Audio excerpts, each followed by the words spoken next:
Hello, ladies and gentlemen, and welcome back to the Wright Brothers podcast. John, this is a big week in sports. It is. Thank you for having me back. No, right, yeah. So, for those of you who aren't aware, because there's enough other confusing things going on in the world right now, the Super Bowl is this weekend. It is. We're here to talk about that and to talk about some other stuff. But first, I need to get something off my chest, if that's all right with you. Of always welcome, John. I have never been more against democracy than I am now. Interesting. Okay.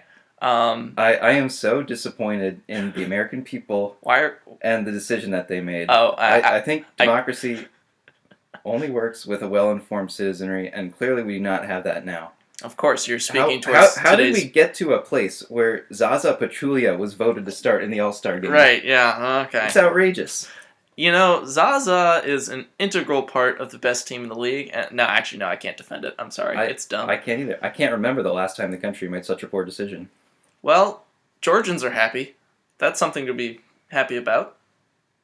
So, Georgia, not the Atlanta country, Hawks? not the Atlanta Hawks. Not the Atlanta Falcons either. Although Okay. they're probably pretty pleased by the recent events as well. So, you're saying this election was influenced by the former Soviet Union? Oh, wow, I really walked into that one, didn't I? Okay, well, as you guys might have noticed, we are now talking about the NBA All-Star Game and its lineups, which are a little bit screwy. So we're going to walk you through who's on the ballot and who ended up making it to the All-Star Game and who was snubbed. And I think a good place to start is Zaza Pachulia's front court of the Western Conference. So, the picks, the official starters are Kevin Durant, Kawhi Leonard, and Anthony Davis. The backups are DeMarcus Cousins, Draymond Green, Marc Gasol, DeAndre Jordan, and Gordon Hayward. What are your thoughts? Honestly, I feel pretty good about most of that. I think pretty much everyone and their mother picked Kawhi and Durant to two of those three front court spots. Our mother picked that, so yeah. Yeah. And then most people, I think, also had Anthony Davis. Even though he's on a crappy Pelicans team, he's putting up pretty insane numbers.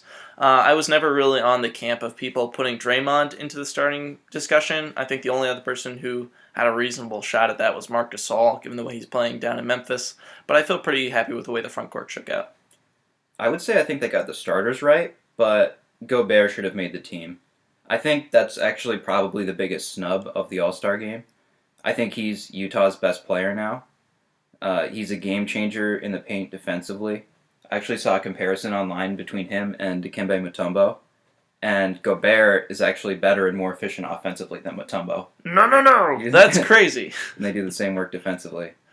And I think he's the biggest reason Utah's doing well. He's not getting a lot of help from Derek Favors, who's having a down year. And you could actually make an argument that he's been the best center in the game this year. I would argue against this, but he leads the NBA in defensive win shares, blocks per game, and true shooting percentage. So obviously he's not, like a LaMarcus Aldridge or Tim Duncan shots. It's more like DeAndre Jordan shots, but that efficiency is valuable, and obviously great defender.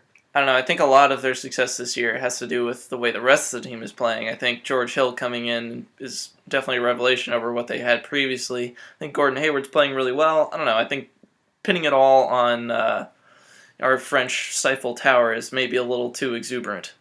Okay. Who would you say has been a better center this year in the NBA? Because the only person I could think of is Boogie, but DeMarcus Cousins. Marc Gasol. But he's actually been playing power forward. I think Marc Gasol's been the best center in the league this year. I think Marc Gasol's right up there. Yeah. Let's see. Karl Anthony Towns is a bit of a snub too, but I'm less upset about him because he can't play defense, and the Western front court is so deep.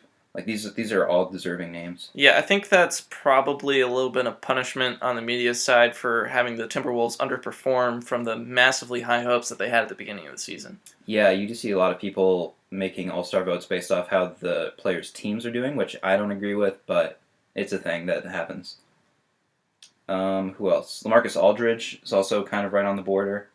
Yeah, he's kind of like the Paul Millsap of the West, and I think he would be in the way that Millsap made the East if it was not as intense of a battle in the front court like it is. Yeah, but it's pretty jammed.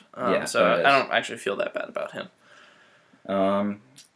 Yeah, I would say Gobert over Hayward, but yeah, that would be the only definite change I would make to the roster, and I think the starters are fine there. fair enough. Although, the voters were robbed because the popular vote did elect Zaza Pachulia. I just want that to be clear. Hey, the system worked, William. Okay. All right. The, Okay. the electoral college. I mean, the media and the coaches. the liberal media players. chose somebody else. Okay. Okay. And so moving on to the backcourt of the Western Conference, only 4 players which I think was the right decision given how many good players there are on the front court, was to give the alternate spots to the front court. But in the backcourt, the starters, Steph Curry, James Harden, the backups, Russell Westbrook, Klay Thompson. I think there's no question Russell Westbrook should be starting over Steph Curry. Yeah, this is one of the major injustices, the other one being in the other conference that we'll get to in a minute, but as much as I love Steph Curry, and I think he is playing really well this season, even with bringing on an all-star MVP caliber player in Kevin Durant, I think there's no question that the 2 starters should have been Harden and Westbrook. Westbrook is probably going to average triple-double this year. Yeah, so we're on the same page there. The other thing I would say is that I don't think Klay Thompson should have made it. First of all, Chris Paul should have made it. I think that's kind of a travesty that he didn't. Except that how many games does he miss this year, John? I don't think he's missed that many, but he's injured now, so he would have missed the game anyway. Okay. So yeah. So I can understand if that's why he didn't get the vote, and that's why I don't think that's his probably biggest it. number I is think it was Gobert, an injury concern. But what should have happened is they should have voted him in and then replaced him, so that he would still get credit for an All-Star appearance on his resume. But beyond that, I also think both of Portland's backcourt players, C.J. McCollum and Damian Lillard, were better than Klay.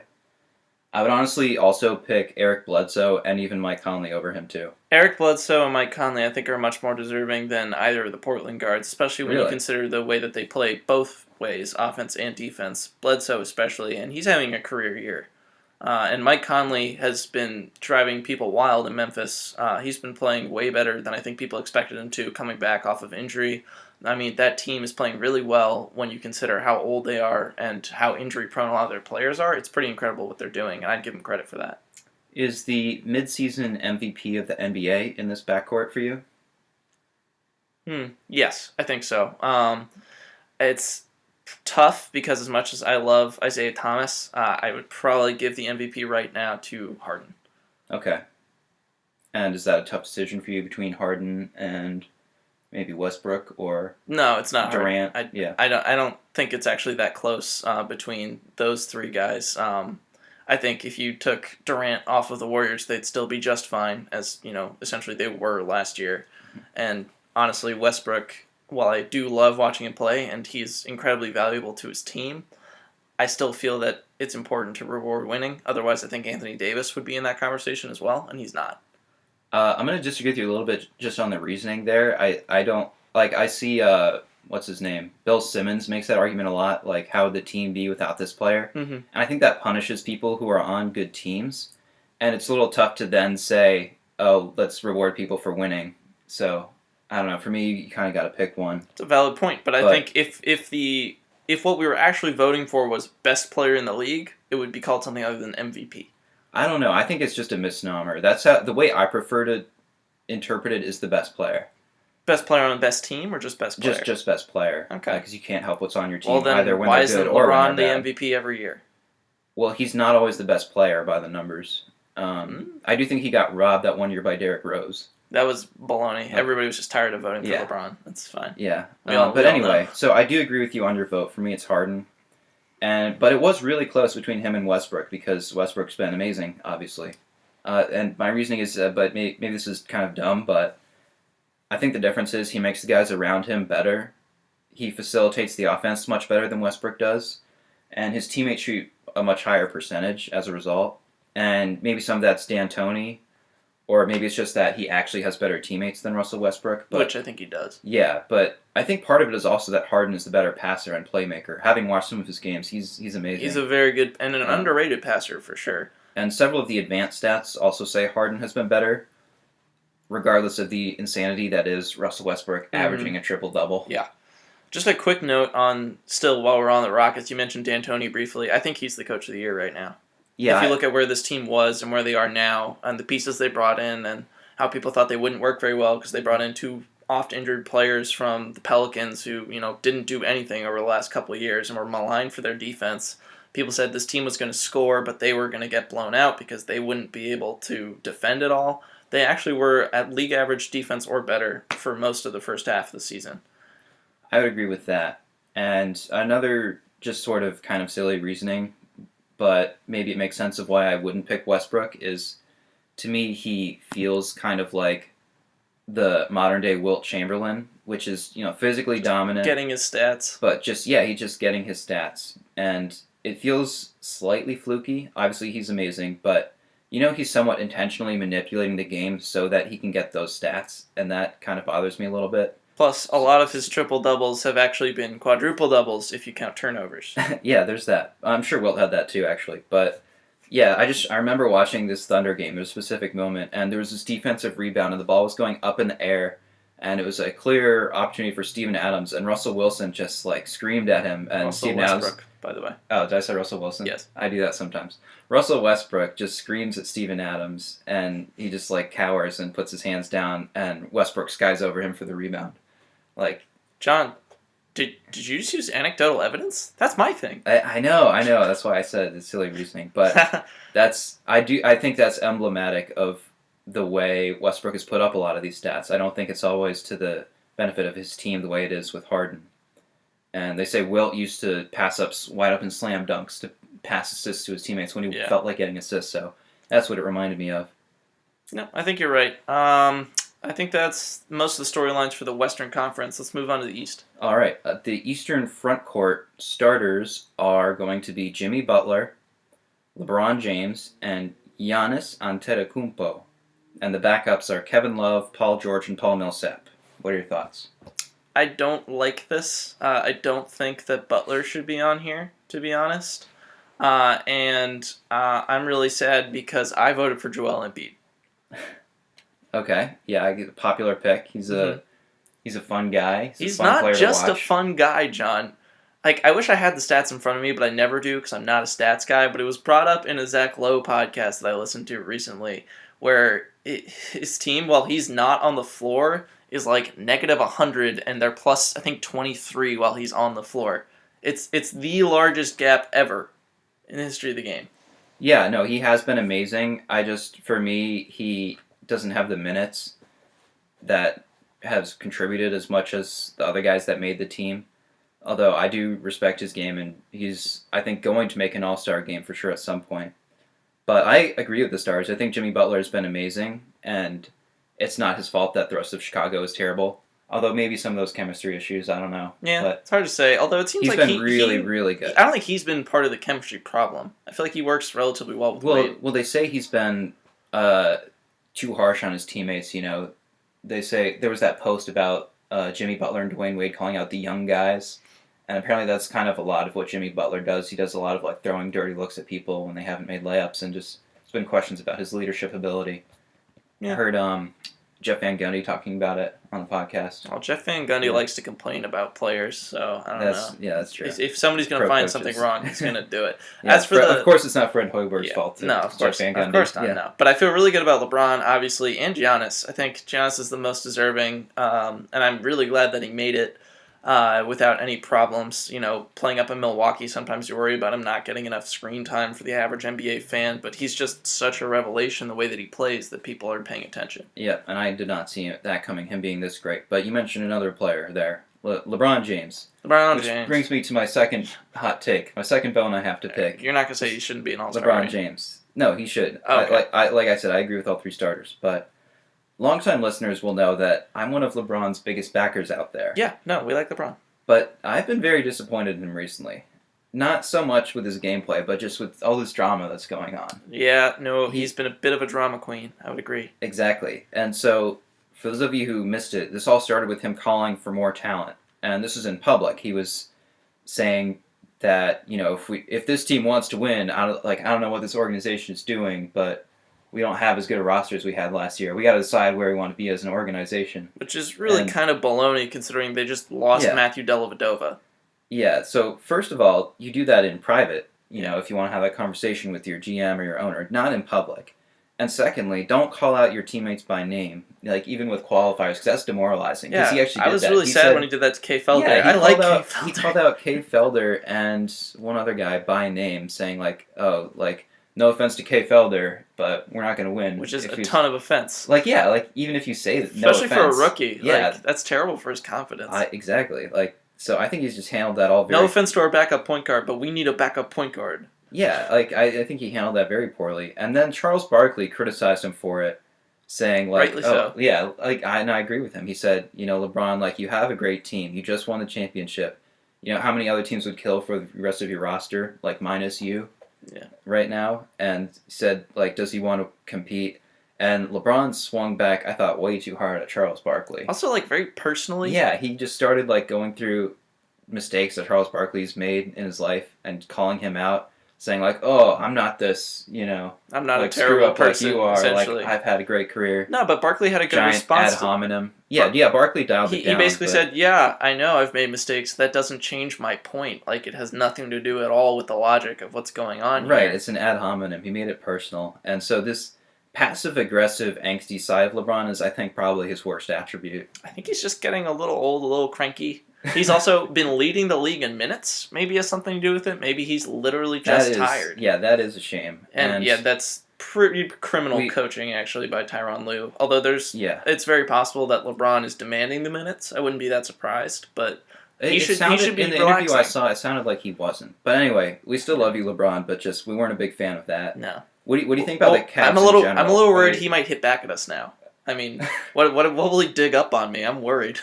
Well, we'll see. Tune in next week. But what do you think about the Cavs overall, though? Like, Cavs overall, still going to make it. I still think they're going to make the finals. If they're healthy and they have Kyrie, LeBron, and Love playing well, and their constituent parts around that are all playing relatively well and are healthy. Like once J.R. Smith comes back, I think they're going to be a lot better. And I can't see anybody else in the East really matching up with them as much as I'd like that to be the case, especially with Toronto not playing well as of late.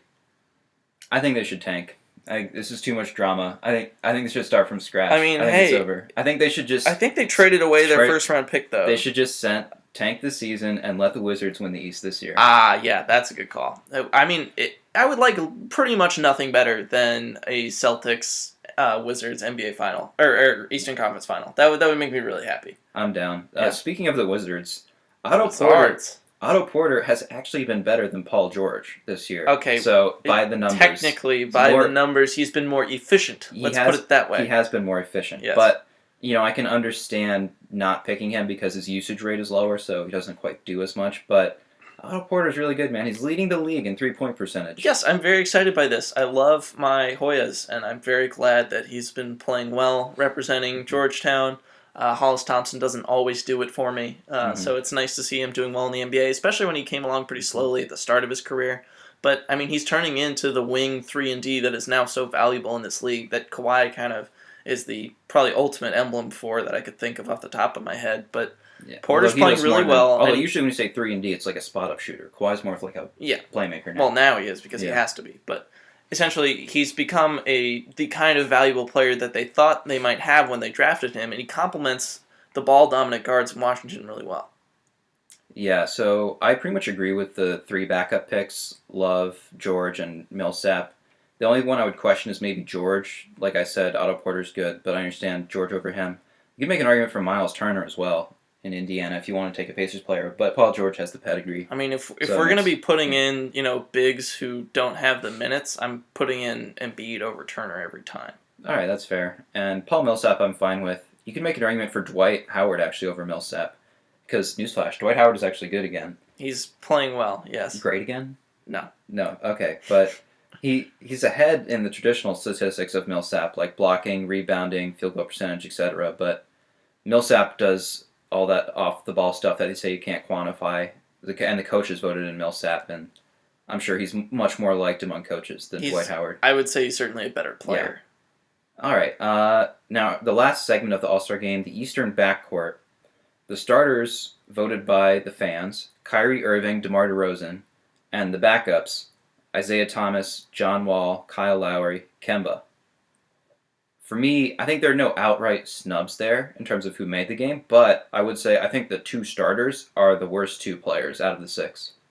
Yeah, I am not happy with the Kyrie pick. While I acknowledge he is really good and he showed especially well in the finals last year. I think that has nothing to do with having an all-star caliber season, and I think just that first of all that Lowry isn't on the starters is just criminal, and that Isaiah isn't on there is also pretty dumb when you consider how well he's been playing, especially in the fourth quarter, and how much he's meant to the Boston Celtics. I like DeRozan. I would have put him in as a backup, but between the two of DeRozan and Lowry has certainly been the more important cog for the Raptors this year. He's been unbelievable. This is the problem with democracy. But anyway, yeah, Right. I agree. Kyle Lowry should definitely be a starter. And I might actually go John Wall over Isaiah Thomas. I actually voted for John Wall over Isaiah Thomas, but that was because I'm a homer. John Wall's numbers are just as good as Isaiah Thomas's in the fourth quarter. The difference is Isaiah Thomas is hitting them as like buzzer beaters, while John Wall's hitting them with like a minute left. Also, people he's don't realize as John efficient Wall- in the fourth quarter. He's not putting up the same volume. They're almost the same volume, and John Wall is a far better defender than Isaiah Thomas. Yes, You know, that's maybe true. not his fault. He's tiny. Yeah, he's actually like 8 inches taller than him. But so. still, I think that matters. I think John Wall's a better player than Isaiah Thomas. I'd rather have him. But speaking of Isaiah Thomas's tininess, though, is he the best tiny man player of all time? The best under 6 let's foot? think. I think he's better than Nate Robinson at this point. If he's not as fun, he's close, and he's certainly better as a scorer. Better than Muggsy Bogues. Better than Spud Webb. I mean, the people are drawing parallels to Allen Iverson at this point. Yeah, I was looking up. I couldn't find anybody that was like under 5'10" that was that good, so I think he might be. Allen Iverson was listed at 6 flat. Well, that's baloney, but I think that's generous. So if you're not counting Allen Iverson as a small player, sure. I think Isaiah Thomas is the best small player of all time. But I think of Allen Iverson as being in that same sort of height class, and I think Allen Iverson still has the edge. That's fair. I think we're all on the same page. And yeah, I think so we mentioned the other three. And Kemba, by the way, I don't know think- if we mentioned, I do love the nickname. I'm a big aficionado of NBA nicknames. You know, the Stifle Tower, Optimus Dime, the Durantula, and I got to say, the King in the Fourth. It's kind of hard to beat. Yeah, Isaiah, well done, sir, Yes. on that nickname. Yes. And yeah, we should mention Kemba as well because Yeah, this is good for Kemba. He deserves it. yeah, and like I said, I think he's better than Kyrie and DeRozan. Mm-hmm. But anyway, so yeah, I think that they did a fine job there with the backups. So, are there any players that you think have impressed you but shouldn't necessarily be all-stars that maybe stand out to you? From that list? Just like, so we pretty much went over our feelings on the all-stars. Is there anybody that didn't make the game that you agree should make the game but has really impressed you? We mentioned Otto Porter. Otto Porter would probably be the one that I think of off the top of my head. I guess Miles Turner's not a bad one either. No, not really so much that I can think of. I mean, a lot of players have had good starts to the season and then tailed off. And a lot of the young players are coming along nicely, but nobody, I think, has stood out to the degree that you're thinking. Okay, yeah. For me, I can think of two. I would say Mason Plumlee for Portland has actually been really good. He's been the best of the Plumlees thus far. Well, it's not always that hard to do. But No, but he's actually been good. He's not quite, I wouldn't say turning Portland into a big three yet, okay. but Also, he's been really good. if we're doing both conferences, then I do have one. Oh, yeah, no. Because I I'm was sure you're talking thinking of who overall. I'm thinking I of. was talking overall. Who? Okay, I was thinking of Jokic. Oh, no, I wasn't, but yeah, good call. Oh, Jokic has been incredible. His per-minute stats are off the charts, and now that he's been starting, he's getting triple-doubles like routinely as a big man, and he's an incredible passer, and he can shoot the three ball, and honestly, he's going the way the NBA is going, which is not, I think, what people were thinking of. They thought of him as more of like a lumbering big man, but now he's more of a skinny Marc Gasol than anything else. Right, and he didn't start the year in the starting lineup, but now that he is, he's, I think, playing at an all-star level. So just the fact that he didn't start, I think, makes sense that he didn't make the all-star team, but he definitely looks like a player who will be making all-star games in the future if the West ever trades some of these guys to the East and frees up the West front court. Right. Who else? So yeah, Mason Plumlee, I think, has been good, and Eric Gordon could be both Sixth Man of the Year and Comeback Player of the Year for me. Yeah, no, that's a good point. Because I mean, when you consider how he was out almost all of last season, I think for New Orleans, came back with the trade to the Pelicans, or from the Pelicans to the Rockets, and a lot of people didn't see that working out well, given his reputation along with his fellow teammate Ryan Anderson of not playing any defense and being all offense. But when you're on a Mike D'Antoni team led by James Harden that just spaces the floor with 5 shooters, it works out pretty well. Right, and so last player I would point out is actually on the negative side. Fun fact, this player is last in the NBA in both player efficiency rating and real plus minus. Oh dear. Give me a hint. It's not Kobe, but he plays for Kobe's team. He's taking Kobe's slot as the worst player in the NBA. Oh, well, hopefully not D'Angelo Russell. No. Brandon Ingram? It is. It's Brandon Ingram. Oh, well, there you go. Okay. Yeah, that's too bad. Hopefully he comes along. I like him. I didn't want the Celtics to draft him, so I'm glad they didn't get that opportunity. But it's still early. We won't write his obituary just yet. Yeah.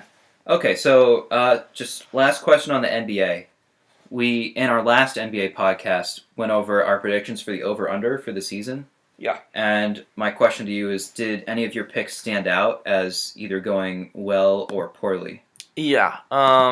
As much as I'd rather not admit it, some of them have gone kind of poorly. Number one, I think, is one that I'm not alone on, but I had the Minnesota Timberwolves as a lock for an over of 40.5 games. It does not look like they're going to win 41 games. No, and for me, that's one I'm really happy about because I said, slow down, like, these guys haven't shown that they're there yet, and I think that's proving to be the right approach. I also picked the under on the Jazz. I don't know. That one's still very up in the air, though. That's in the middle, because they're at 31 wins right now. So they very well could pass that, but it remains to be seen depending on how their schedule goes. I feel good about the Pistons. I probably am going to miss on the Hawks. And I might miss on the Hornets depending on how well they do towards the end of the season.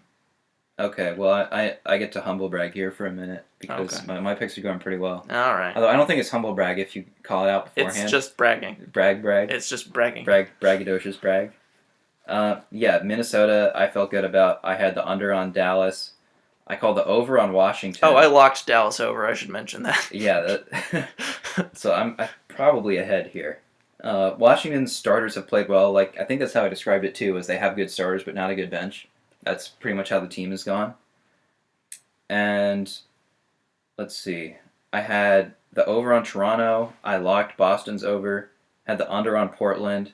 I even picked the under on the Clippers without good reasoning. I just said something is going to go wrong. And it is. Now they're all injured. Well, that was a fair assumption. I mean, they have an injury-prone team at this point. Yeah. Although it's not perfect. I sillily picked Golden State's over, even though I reasoned a whole great argument to pick the under. And let's see. I had the under on Memphis, and they look good.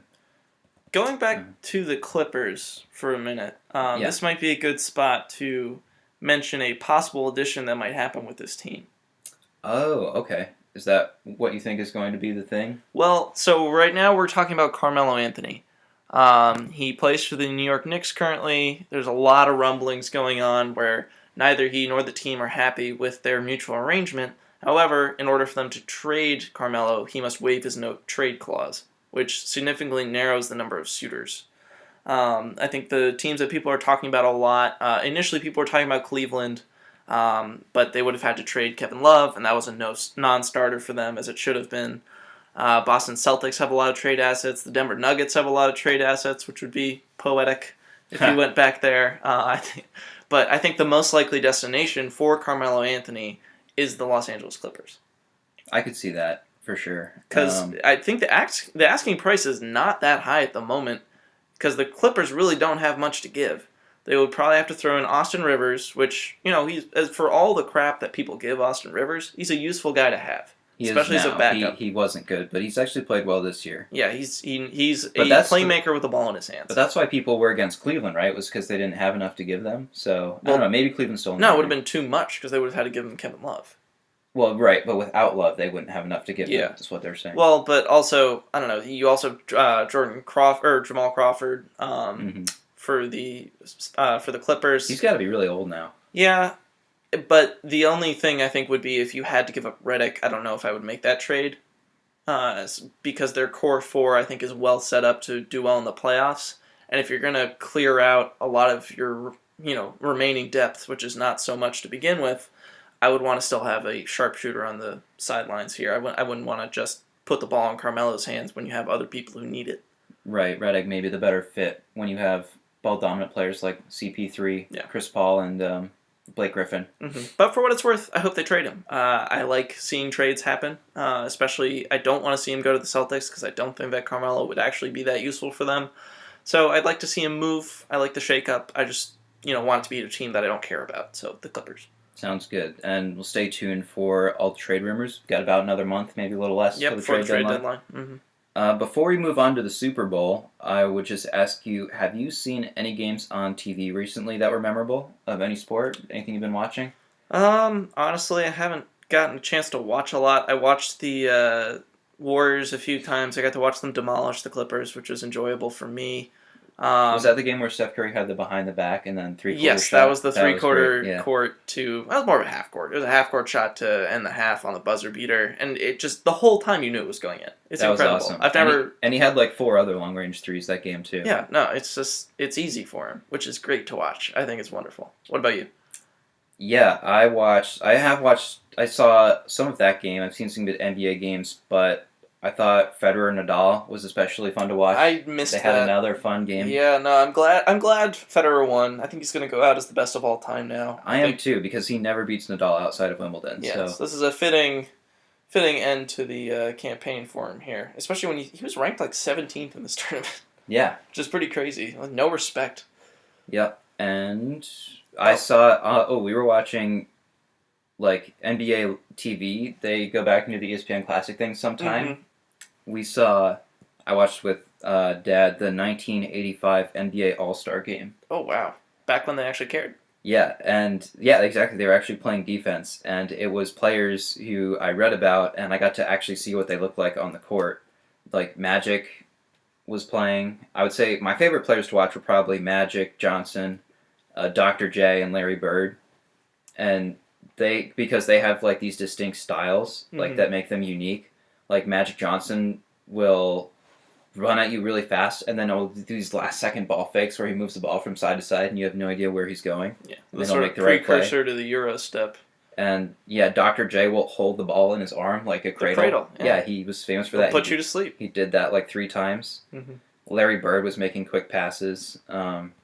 Also, that was Michael Jordan and Hakeem Olajuwon's rookie year. Yeah, this was kind of like the year where all the eras merged. So you had Dr. J bringing in the past, the present sort of with Bird and Magic, and then the future with Jordan and Olajuwon. Yeah, and also I thought it was especially fun to hear the announcer. It was Tommy Heinsohn, who's like an old-time Celtics great. Oh yeah, who's still around. Still does the like announcers. Yeah. 80-something probably, and he was saying like, "Oh, I think this guy MJ like."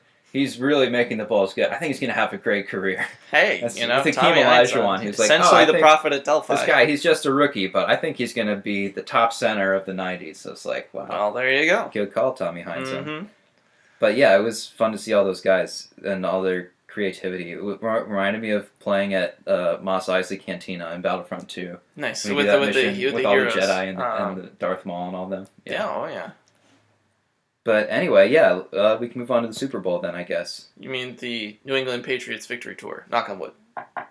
Good call. We should get like a drop or something when we switch segments. I'm not beatboxing. Okay. I promise the listeners I will never do that. Fair enough. And we're too low budget to like actually play other things over the We'll see. podcast. We'll see. We'll get our sponsors. That's what it'll be. We'll have sponsors. Right. Well, first between. LeBron will hit back at us. Then we'll get on ESPN. Then we'll get sponsors. That's the way this is going. That is the plan. So, on the game though, I think maybe the best way to cover it is to go over the matchups on each side of the ball. Sure. If we want to do that. For those who don't know, the ball will be controlled by 2 teams. One of whom is the Atlanta Falcons. This is the year of Atlanta, and then the other will be our New England Patriots, whom we love dearly. Okay, let's first talk about when the Atlanta Falcons are on offense. They had that historically great offense this year. Yes, Julio Jones is an alien. It's well known. In a good way. He's just not like an illegal alien. Like think Space Invaders. Think like Space Jam, where the aliens are really good. Yeah, exactly. He's Bupkis. Yeah, he's the big orange. He's the purple one. Yeah. Yeah, from Space Jam. So this is definitely going to be a tougher matchup for the Patriots than the Steelers were, especially once Le'Veon Bell went out. Matt Ryan is likely the league MVP. And he should be. He has a ton of depth at the skill positions in a way that no other team does that the Patriots have faced, and maybe no other team in the NFL has. The Steelers, they had no plan C after Antonio Brown and Le'Veon Bell went down, but the Falcons, they have a lot of good players, and Matt Ryan's really good at finding them.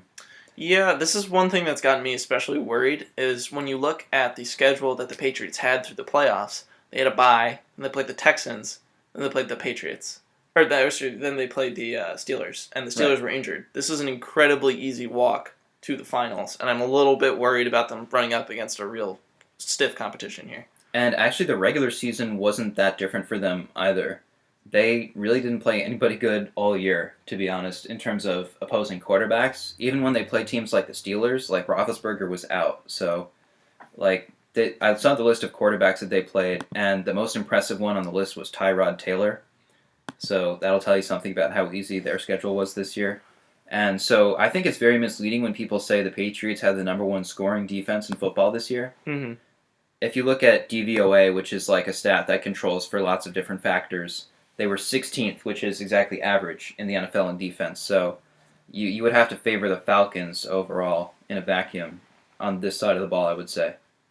However, we do not live in a vacuum. That's true. We live in a Bill Belichick world. Yes, we live in a world where Bill Belichick has had 2 weeks to prepare for this team. The conventional wisdom here is that Bill Belichick likes to take away whatever your team does best. So, I guess in theory, they're going to try and double Julio Jones. I don't know how well that's going to work with all the other weapons that Matt Ryan has. But even if Atlanta still has significant success on the offensive side of the ball, they have to find a way to defend Tom Brady, which nobody has been able to do. And with good defenses, too, especially in the cases of Houston.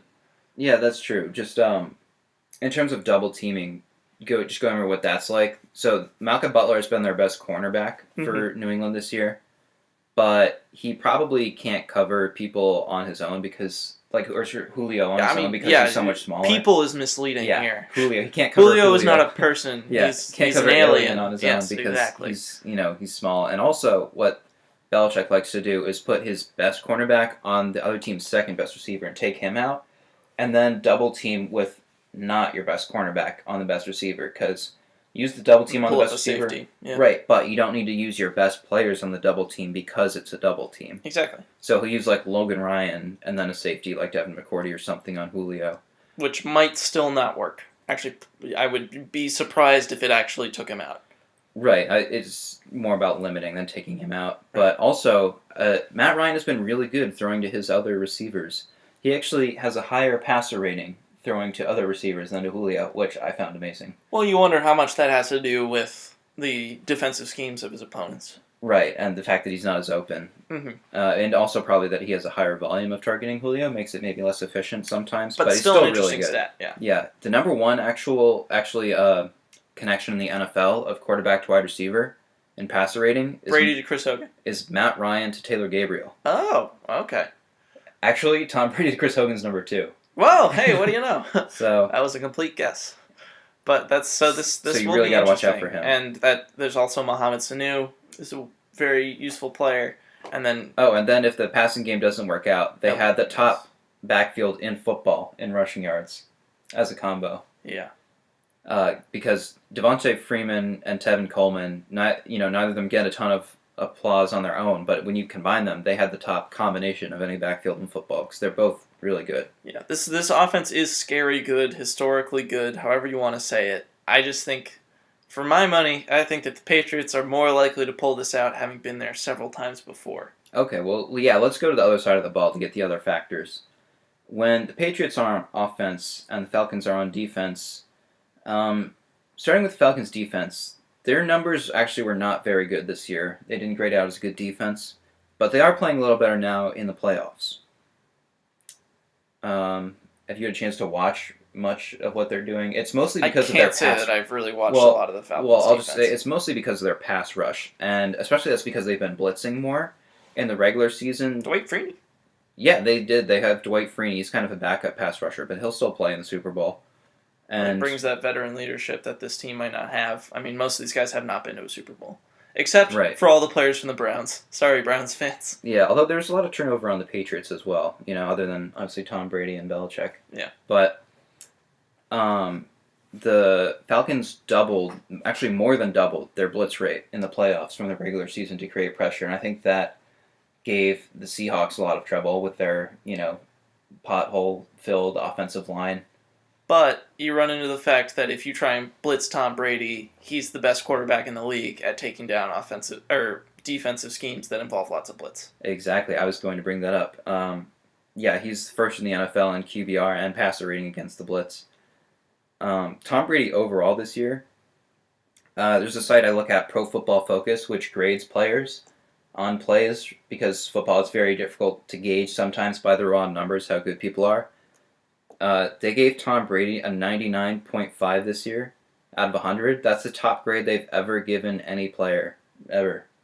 Well, I mean, So, it's Tom Brady was really good it's after he came back from conceivable suspension. that he is the best quarterback of all time. It's not inconceivable then to think that this was the best season in terms of, certain efficiency stats, if not, of course, numbers when you consider that he missed the first 4 games. Yeah, I mean, he just played mistake-free football. Like, he didn't make any bad throws He had this year. what, 2 interceptions? Yeah, during 2 the regular interceptions, season? which probably weren't even his fault. And Yeah. he did it without Gronk for a bunch of it. So I think he's really cementing his position as the greatest of all time this year. Yeah, it's a pity that Gronk got injured again, but when you consider how well the Patriots have done without him, you wonder, is this going to be the year that the Patriots trade away Rob Gronkowski? I've heard that. Bill Simmons was mentioning that in his article. And to be honest, I haven't heard that from any sources connected with the team, so I'm a little worried. But wouldn't that about be that. the most Belichick-y thing to do? It though? would, and that's the logic that it's based off of. So, I don't know. I feel like I need to hear more actual rumors from, like, Mike Reese or the Patriots reporter or something. Well, I'm sure they wouldn't be talking about it now. They'd wait till after the Super Bowl. Right. I mean, you've been hearing about Garoppolo, so- but you're bound to hear about that. Yeah, I mean, it all depends on the value you would get for him. Like, if someone is willing to give you a package of, like, great draft picks and another tight end back, then, yeah, they should, actually, because, Gronk gets hurt a lot. Yeah. So, I Yeah, don't know. But if you're not going to get a great deal, then just keep him. Like, don't change the price tag on him just to get rid of him. I liked Simmons' plan of the Browns trading, because they have the 1st and the 12th pick this year, them trading the 1st pick for Garoppolo and the 12th for Gronk. So then they could have possibly the best, or one of the better tight end QB combinations, but then the Patriots would have 2, very high first-round draft picks the year after they go to the Super Bowl. That does sound like something the Browns would do. Yes. Not as a good thing for the Browns. Yeah. Like, this is if there are Browns executives listening to our podcast, don't do that. Or do that. Do. We like the Patriots. Yeah, we like the Patriots Boston. better than the Browns, but wouldn't be in their best interest. Right. So the playbook on how to beat Tom Brady, going back to the Falcons tomorrow, is the teams that have beaten him, like we said, don't blitz because he just passes right behind your blitz. Mm-hmm. It's teams that are able to generate pressure with just 4, which is what you usually rush without blitzing, and especially up the middle. It was guys like Michael Bennett and Justin Tuck, who are really good pass rushers, that moved into the middle and collapsed Brady's pocket, not from the edge, but from the middle. And the Falcons, they just don't have people on their roster that do that. Their defensive tackles, Jonathan Babineau is not good anymore. Grady Jarrett is decent, but he's not going to take over the game on his own. So I'm not sure what they're going to do. Rush Vic Beasley up the middle? He's kind of small. I don't really see how that is going to work. Well, I'm going to be honest. This is the part of the game where my, lack of preparedness and, pretty much unwillingness to watch offensive line play comes into it. Okay, just take my word for it. Yeah, I'm going to take your word for it. But I think this is probably going to be one of these things where the Patriots are going to know that they usually get beaten up the middle. And so instead of just sitting around and waiting for it, they're going to have a game plan. And I think one of the things they're going to do a lot is they're going to run the ball. I think that, or pass it out of the backfield with Dion Lewis. Now that he's healthy, this team is really dangerous running the ball. People are underestimating LeGarrette Blount, I think. Yeah, that's actually what I was going to say. Obviously, we talked about how the Falcons' running game is somewhat understated, but the Patriots, too, they can run over teams. We saw them do that to the Colts in the playoffs. If you have a weakness, and that weakness is defending against the run, the Patriots are not afraid to just run at you. Yeah. And I could easily see them doing that because the Falcons are not very good defending the run. And so a lot of the discussion will be dominated by the 2 quarterbacks, but really I think the game probably will come down to who runs the ball better. Mm-hmm. And fun fact, if any of you guys are betting in Vegas, not that we would ever condone such a thing, but I believe the over-under on rushing yards for LeGarrette Blount is under 60. I think it's like 57 yards or something like that, and I would be hitting that over. I would accept that you never know who the Patriots are going to use. I There's a playoff game where they had Jonas Gray. He ran for like 200 yards, and then they cut him the next day. Yeah, well, Dion Lewis runs a lot too, so I don't know. Maybe they'll use whoever they think is the better matchup. The Falcons, they have a good amount of speed with their linebackers, but they're not especially big. well, like then we said, I would Big just Beasley, run Deion over him Jones, with Blunt Andre personally. Campbell. Yeah. Yeah, exactly. So maybe size is the way you go to beat them, or maybe you want some speed so that they just to counter their speed. However, Belichick decides to handle, we'll see. Probably a healthy diet of both, if I had Right. to guess. All right, so I won't get too down into the weeds with you then, since I don't want to confuse you with offensive line analysis. Of course but, not. One other thing New England might do is run. You're welcome, America. is run no huddle, because the Falcons have a lot of different players on the defensive line. Do the Patriots run no huddle very often? No, they did this. They have in the past. This year they didn't, but they did it against the Steelers, Okay. who similarly have kind of small guys that they like to sub in and out. Or at least in the regular season they did. And towards the end of that game, there's no question that the Patriots were wearing them out, especially in the secondary. Right, and so the Falcons, is because they don't have a ton of talent, on that defensive front, and they rely on substituting players to get people who are fresh, who can go the hardest. If they go no huddle, they don't have time to do those substitutions. So that could be something to look out for. So yeah, I guess that about covers the major points of this game. Let's go to the picks. William, would you care to give me your pick? All right. So we're giving scores too here, I think. Oh, I hadn't planned a score, but maybe I'll be.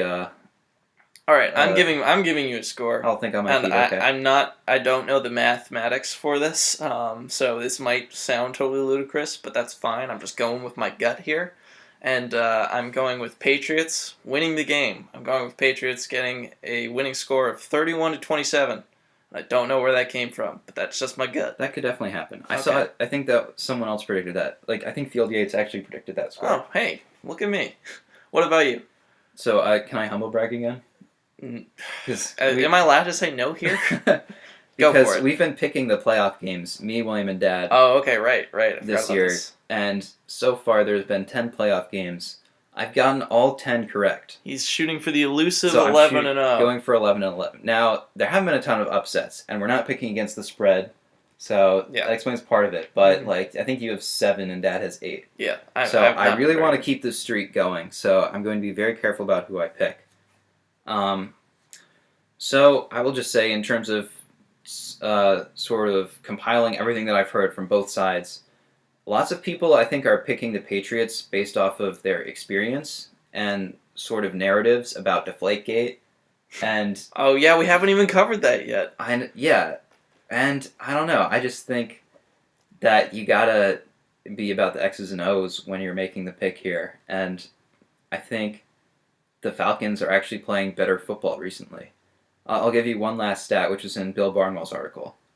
Matt Ryan's last 6 games have been better than any 6-game stretch over Tom Brady's entire career, in terms of yards per attempt, passer rating, and touchdowns to interceptions. And don't get me wrong, there are good football arguments for the Patriots too. Like the Falcons, Lou said, probably can't get pressure on Brady. New England's defense is more flexible. Bill Belichick having 2 weeks to prepare. Yeah, all that. Those make sense. I'm not saying there aren't good arguments for the Patriots, and I've wavered on this pick, but I'm taking the Falcons. I think it's basically a toss-up. Traitor. But I'm rooting for the Patriots. So maybe Alright. Subconsciously it's because I'm hedging so that I can win either way. Reverse jinx. Yeah, or it's the reverse jinx. But either way, I'm sticking with the Falcons. What's your final score? Oh, I have to do that. Okay, let's see. Come on, just quick. I will say it is going Thought to association. be 34-28 Falcons. So you just added a couple points onto mine. All right, that's fine. Somewhat. Good for you. Yeah. All right, well. It's because you made a great pick. Oh, thanks, yeah. Wait, is it mimicry is the sincerest form of flattery? There you go. Yeah. Time for you to get some credit too on this, because I know you don't want to humble brag. I'm literally not sure that I know how. I'm just so humble. I don't think I could. Is that good? Very well. Very good. Was that a good humble brag? That was. Okay. I see what you did there. Thank you. Yeah. But yeah, I'm rooting for the Patriots. I want Roger Goodell to have to hand Tom Brady this trophy. That's really what I want from the end of this game. I do too. I want the Patriots to win. Yeah, I want the narrative. I want it all. Not too much longer until we find out. Almost exactly 24 hours from now. 25 hours from now. We will find out. We need to start playing like the 24th. The dun dun dun dun dun dun.